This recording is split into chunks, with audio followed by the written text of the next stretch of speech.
Guys, welcome to my channel. Today, i-review natin itong Toyota Land Cruiser, itong LC300 model. And before I continue, gusto kong magpasalamat kay Gilbert, yung aking kaibigan, for lending me itong kanyang bagong-bagong LC300 para ma-review ko. Alam nyo, itong LC300 mahirap makakuha nito eh. Swerte naman nakakuha si Gilbert at tinawagan niya ako kung gusto ko raw ma-review, kaya nandito ako ngayon para ma-review siya. By the way, ang pricing level nito is nasa 5 million.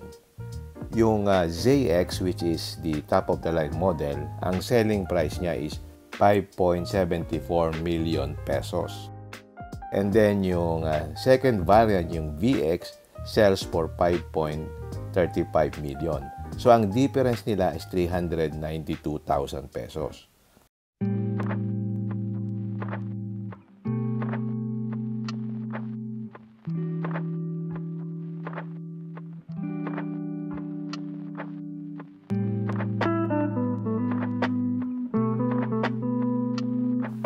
Okay, let's start with the exterior features. Okay, check natin yung fascia niya.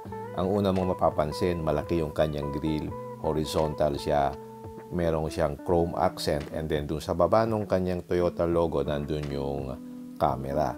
Ang headlight niya is LED, meron din siyang DRL, at meron din siyang sequential na turn signal light. Yung kanyang headlight, meron siyang automatic high beam system. So, hindi mo na kailangang i-manage yung headlights manually. Automatic na siyang mag-a-adjust as needed. By the way, meron din siyang adaptive high beam system na malaking tulong sa gabi kasi iniiwasan din niyang masilaw yung kasalubong mo. Bale, nadidetect niya yung kasalubong mo at automatic nag-a-adjust yung ilaw. Dinidistribute niya yung ilaw only where they are needed. It also utilizes the high beam to the maximum. Bale, it contributes na ma-enhance yung nighttime visibility. By the way, meron din nga pala siyang LED na fog lamps. Yang bilog na yan sa bandang baba ng bumper. Yung hood naman niya is iba yung design. Merong portion na nakadepress dito sa bandang gitna. It also helps dun sa visibility ng driver kasi ang laki nitong sasakyan na to eh. Ang haba din ng kanyang hood. Check naman natin yung side profile. Medyo may pagka-boxy yung design niya compared dun sa LC300 na bilugan ng konti. Pero pag nakita mo ito sa personal, very appealing. Kaya very popular ito. Kaya favorite ito ng mga high government officials at saka mga high-class individuals. Kasi hindi biro ang presyo nito. You can actually buy 2 PPVs sa presyo nito. So, pwede kang bumili ng isang Montero saka isang Fortuner sa presyo nito. Yung kanyang side mirror merong chrome accent. It's power adjustable and power folding with memory. Meron din nga pala siyang roof rail na kulay black. At ang gustong-gusto ko dito yung kanyang mga fenders. Medyo naka-flare siya ng palabas. Doon sa harap at sa likod, makita mo, medyo nakaumbok siya. Yung gulong niya is 265/55 R20. While yung VX is 265/65 R18. Parehong naka-ventilated disc brake sa harap at saka dito sa likod. Okay, check naman natin yung likod niya. Makita mo, napakasimple lang nung kanyang design. LED yung kanyang ilaw sa likod. And then, meron din siyang sequential turn signal. Doon sa right side lower portion, may nakalagay na ZX badge. Meron din siyang rear spoiler, saka yung rear wiper. Pag tinignan mo yung likod niya, simple lang yung design, pero ang lakas ng dating. Parang meron siyang commanding presence na para bang this car is for VIPs. So, yan ang pinoproject niya. Kaya itong LC300 and even yung kanyang predecessor, yung LC200, hindi bumabagsak yung resale value. Nandun pa rin talaga kasi very reliable itong sasakyan na ito. Okay, check natin yung interior. Dito sa driver seat, meron siyang 8-way power adjust na seats with memory. Samantalang dun sa passenger side is 6-way power adjust. Dito naman sa door panels, balot siya ng mga soft touch materials. Pero hindi siya ganun kagandahan compare for example dun sa mga materials na ginagamit ni Mazda. Pero yung quality ng mga window switches are very good. Meron din ditong memory seats na tatlong level, yung L1, L2 at saka L3.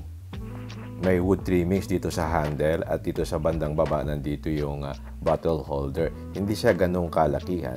So sikip yung malaking bottle, no? So tama-tama lang yan siguro sa ordinary size ng water bottle. Yung kanyang manibela is leather wrap with machine cut wood grain accent. And then the steering can be tilted and it's also telescopic. Dito naman sa lower portion, nandito yung switch for tailgate, automatic headlight, at saka yung traction control, at saka yung sa mga sensors. At dito sa baba, nandito yung lever ng fuel tank, at saka dito sa pagbukas ng hood. Yung kanyang steering wheel, merong accent na parang wood grain, no? And then, nandito yung mga switches ng adaptive cruise control. Nandito rin yung control ng audio, ng phone, saka ng voice command. At nandito rin yung buttons for the instrument cluster. Yung kanyang multi-information display is a combination of digital doon sa gitna and analog doon sa dalawang side. Meron din siyang TPMS at pinakikita rin dito yung iba't ibang options ng sasakyan. It also shows yung fuel consumption, yung outside temperature, at saka yung mga driving supports. Meron din nga pala siyang different drive modes. Meron kang 6 na pagpipilian. Merong Eco, may Comfort, may Normal, may Sports, may Sports Plus, at meron ding Custom. Dito naman sa lower portion, nandito yung switch ng camera wherein you can control kung ano yung gusto mong lumabas dun sa iyong head unit. So, for example, dito, makikita mo, nadidetect niya kung ano yung kanyang surroundings.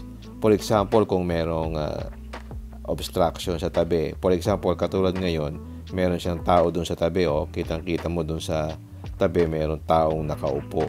So, bago ka umalis, makikita mo kung safe ba yung side ng sasakyan mo. Nandito naman yung switch for the ventilated seats. Meron siya dun sa driver side, meron din dun sa passenger side. Ang maganda dito, meron siyang physical buttons sa audio control. Hindi katulad nung sa ibang luxury cars na touchscreen. Dito naman sa bandang baba, nandito yung lagayan ng CD. Ewan ko lang kung may gumagamit pa ng CD sa ngayon. Dito naman sa center console, nandito yung switch ng 4x4 system at nandito rin yung switch ng differential lock. Nandito rin yung switch ng kanyang auto parking brake at saka yung brake hold system. At meron din siyang wireless charger. Dito sa center console, meron dalawang cup holder. Tapos itong armrest, pwede mong buksan dito sa driver side. May compartment pa doon sa loob. You can move it sideways, no?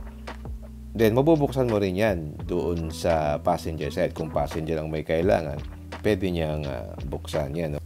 This also serves as a cool box at pwede rin siyang buksan ng rear passenger. Yung glove box compartment na medyo malaki, meron siyang 2 layer. For example, yan, pwede kang maglagay ng libro doon sa taas and then doon sa baba, meron pa ring pinaka-compartment area. Ito nga palang ZX, meron din siyang sunroof. Pero yung sunroof niya dito lang sa may front area, hindi hanggang doon sa likod. And then, nandito yung personal light. And then, you can also control dito yung mga interior lights. Ito naman yung vanity mirror sa driver side. Pag binuksan mo siya, iilaw dun sa may headliner. Ganun din sa passenger side. So pag binuksan mo yung mirror, iilaw dun sa headliner also. So ganito ang itsura ng kanyang interior. Ang vibe niya is talagang premium ang dating. And then meron ditong lalagyan ng sunglass. At dito naman sa may A-pillar, nandito yung tweeter. Ang speaker nga pala niya is JBL. Meron din siyang heads-up display na makikita mo yung speed na naka-project doon sa windshield. At dito naman sa may driver's side, makikita mo malaki yung headroom. Maluwag na maluwag. Okay, let's enter this second row. There's a nap space because malaki talaga yung sasakyan. Meron ditong tweeter and then merong wood trimmings dito sa door handles and merong speaker dito sa baba at merong mga soft touch materials dito sa door panels. And meron din siyang grab handle dito sa likod. By the way, meron ditong screen pero aftermarket siya, hindi siya standard. Binili lang yan nung may-ari. Dito sa gitna medyo nakaumbok yung center tunnel pero hindi naman siya mataas. So parang flat na din. So okay yan sa middle passenger. Ang kagandahan nito, meron siyang aircon vents dito sa likod which you can control kasi meron din siyang auto climate control dito. You can also decrease the fan speed at saka yung temperature ng isang side. Kung nalalamigan ko doon sa isang side, pwede mong i-adjust. And then dito sa bandang baba, meron ditong dalawang USB Type-C na port, no? And then meron din siyang 12-volt socket. So okay yan sa mga rear passengers mo para hindi kayo nag-aagawan ng mga saksakan. Yung kanyang cabin light dito sa second row is LED. And then dito sa side meron ding aircon vent to cool the second row passenger. And then meron kang handle dito. So in terms of size, napakalaki nito. Napaka-convenient kasi ang lalaki ng mga upuan. So talagang secured na secured ang feeling mo. And then dito sa second row may armrest. And then meron siyang dalawang cup holder. Yan o. So, hindi siya ganong kalakihan. Tama-tama lang sa regular size cup. Okay, check naman natin yung third row seat. So, pwede mong iangat yung second row para makapasok ka. At ang itsura naman nitong third row seat pag naka-flat ay ganyan. Pero pwede mo siyang iangat using this button. So, pag pinindot mo yung button, aangat yung third row seat. Yan ang ganda, di ba? So, and then lalabas yung upuan at yan, naka-form na yung third row seat. And then pag pinindot mo naman yung isang button, aangat naman yung kabilang side kasi 50-50 split siya. So ganyan na magiging itsura pagka na yung third row seat. Okay, subukan nating umupo dito sa third row seat. Medyo mababa yung position ng upuan niya, no? Mas maganda kung nakataas pa ng konti, pero hindi na maipaplat siya kapag ginawa pa yon. So, iangat natin itong second row seat, tingnan natin yung legroom. Actually, maluwag siya, malaki yung kanyang legroom dito. So, medyo comfortable siya kasi hindi katulad ng iba na talagang masikip. Ito nga lang, yung upuan niya talagang hindi nakaangat, mababa pa rin yung sitting position. At dito sa third row may space pa sa gitna, hindi magkadikit yung dalawang upuan niya. Meron din nga pala ditong Type-C USB port. And then meron din ditong adjustment or power adjustment nitong seats na pwede mo siyang ma-recline. So pag pinindot mo to, i-test natin. So when you push the button, pwedeng mag-down and then pwede ring mag-up. Meron ding aircon vent dito sa third row at meron din siyang ilaw dito sa third row. And meron ding dalawang cup holders both sides dito sa third row. Okay, check naman natin itong tailgate. Equipped siya with automatic tailgate system. So pag pinindot mo, aangat na yung tailgate automatically. Dito sa likod, maliit na yung space kapag ka angat yung third row seat. Meron lang ditong space for jack and other tools. Dito sa left side, meron siyang 220 volt socket. Tapos dito sa bandang taas, meron ding switch para ma-fold mo yung third row automatically. Yan, pag pinindot mo siya, bababa na siya. So, yan yung sa left. And then, yung the other button is yung sa right, no? So, pag pinindot mo yung isang switch sa baba, magpo-fold din yung third row seat. Makikita mo yung kanyang headrest, automatic magpo-fold din siya para maging flat na siya. So, kapag ka naka-flat na siya, makita mo, ang laki nung space niya talaga. So, subukan nating i-flat din yung second row para makita natin kung talagang flat nga siya. Napansin ko medyo nakaangat yung second row seat. Hindi siya naka-level doon sa third row seat. But nevertheless, pag nakababa yun, ang laki ng space, kasya yung whole bed dito. Okay, check natin yung engine niya. Ang engine niya is diesel V6 direct injection siya. It's 24 valve OHC at saka twin turbo siya. Ang displacement niya is 3.3 liter. Ang horsepower rating is about 306 PS at meron siyang 700 Newton meters of torque. Mated to a 10-speed automatic transmission. So, sa tingin ko, kayang-kaya ng makina niya. Imagine, 306 PS and then 700 Newton meters of torque. Compared mo dun sa LC200, mas malakas ang horsepower rating nito. Although, V8 diesel engine yon. Yung iba kasi mas gusto yung grunt ng V8 engine. Pero itong V6 na 306 horsepower, I think this is good enough. And now, ang transmission nito is 10-speed automatic transmission as against doon sa LC200 na 6-speed lang. So, if we compare this sa Nissan Patrol na V8 na gasoline, mas mataas ang rating niya kasi it delivers 400 horsepower. Yung Patrol naman, mas mataas ang horsepower at it can deliver 360. So, mas mahina yung torque niya. It's only 560 Newton meters of torque. So, panigurado, mas malakas sa gas yung makina ng Nissan Patrol. Okay, start na natin ang test drive. So, pag nilagay mo sa drive, automatic yung screen ng camera, magaguide niya yung driver for safety. So, once you start driving, makikita mo sa screen yung road ahead of you. So, makikita mo, mayroong parang 3D view, makikita mo yung position ng sasakyan mo.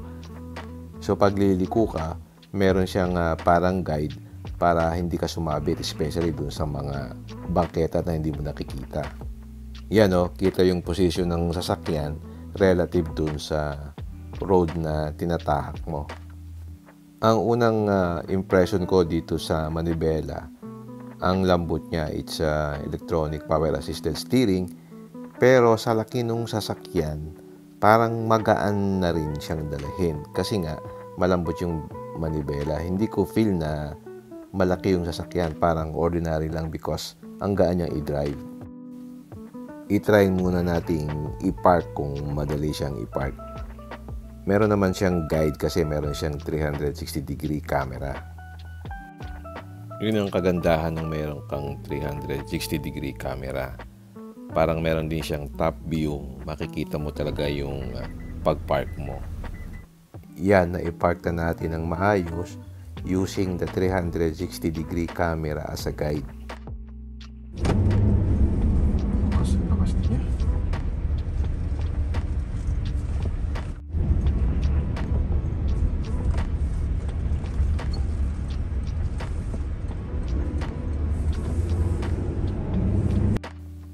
Narinig nyo naman yung grunt ng engine niya. Very powerful talaga kasi 306 horsepower yan. Ang initial impression ko sa suspension niya, it's very smooth. Sa harap kasi double wishbone siya, tapos sa likod is multi-link yung suspension niya. At meron siyang adaptive variable suspension system na nag-a-adjust depende dun sa drive mode na napili mo. So yung riding comfort niya leans more sa softer side. So ang effect nun is may pagka-boaty yung ride kasi ang lambot ng suspension. Yung iba ayaw ng masyadong malambot. Mas gusto nila yung may control ang suspension. Ramdam ko rin yung body roll. Kaya yung iba nag-upgrade sila ng suspension. At usually ang pinapalit niya yung Tane Enduro Plus para mawala yung floatiness at yung maalog na ride. So yung iba prefer din nila yung comfort ride. So depende na rin yan sa user. But overall yung ride niya is comfortable talaga. Napansin ko din maganda yung NVH niya. Hindi mo rinig yung mga outside noise, especially yung mga motorsiklo na maingay. Pag ganitong kasarap, kalaki yung sasakyan mo, parang hindi ka mapapagod kasi kahit malaki siya, hindi siya mabigat dalahin. So ito yung humps dito. Suwabe ang sa humps. Parang malala.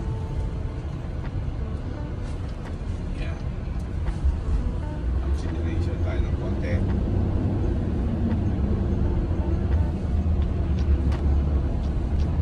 May humps dito.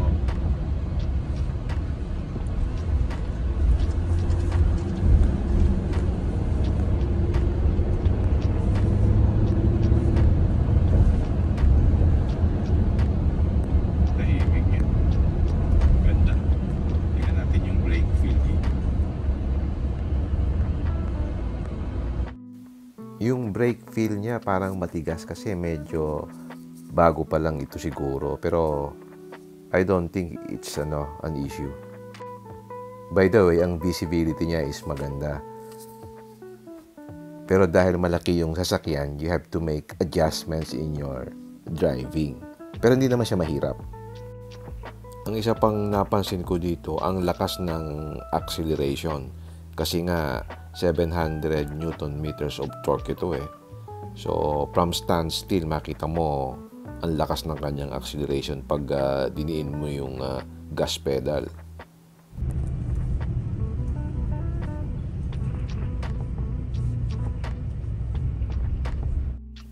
Okay, subukan naman natin yung different drive modes. Mas grabe pag sport mode. Lakas. Ngayon naka-sports mode tayo.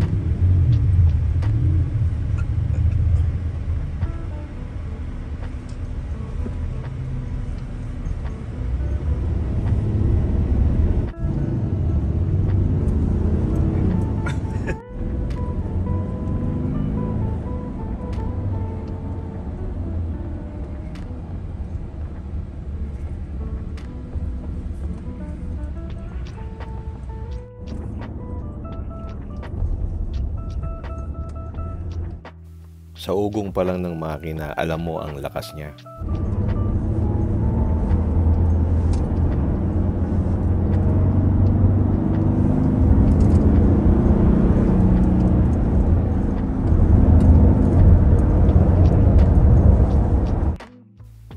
Ang unang napansin ko dito, mabody roll siya through the corners. As you can see naman sa video. So yun lang siguro ang downside niya. Halimbawa dumaan kayo sa twisty road sa mga probinsya, mararamdaman mo yung body roll niya kasi mabigat yung kaha. At saka yung suspension niya is really for comfort, hindi siya para sa spirited driving. Overall, it's a good buy. For a lot of people, it's a status symbol. At the price level of 5.7 million, meron ka ding mga choices na more futuristic yung design and advanced technology. But for me, kung papipiliin ako, mas prefer ko ito than the other high-tech cars. Kasi a Land Cruiser is a Land Cruiser. Andyan yung reputation niya for reliability and toughness for the last 70 years. And for the same price, ang other choice mo yung Lexus LM. Yun yung Alphard version ng Lexus. Magkasing price sila nitong LC300. So, pwede mo siyang tingnan as another choice. Pero yung Lexus LM, ang pinaka-focus niya talaga is luxury. While itong LC300, may pagka-utilitarian pero meron pa ring hint ng luxury. So, naglabas ng bagong 2023 model yung LM, so hindi na sila magka-price. Nagbago na ng price, naging mga 7.5 to 7.6 million. So, hindi na sila magka-presyo. But at a price of 5.7 million, it might be expensive for some. Pero it doesn't need any explanation. Kasi it's a Land Cruiser. You can actually keep it for a long time. Okay. Hanggang dito na lang. If you like this video, don't forget to like, share, and subscribe. Until next time, see you again my next vlog. Bye!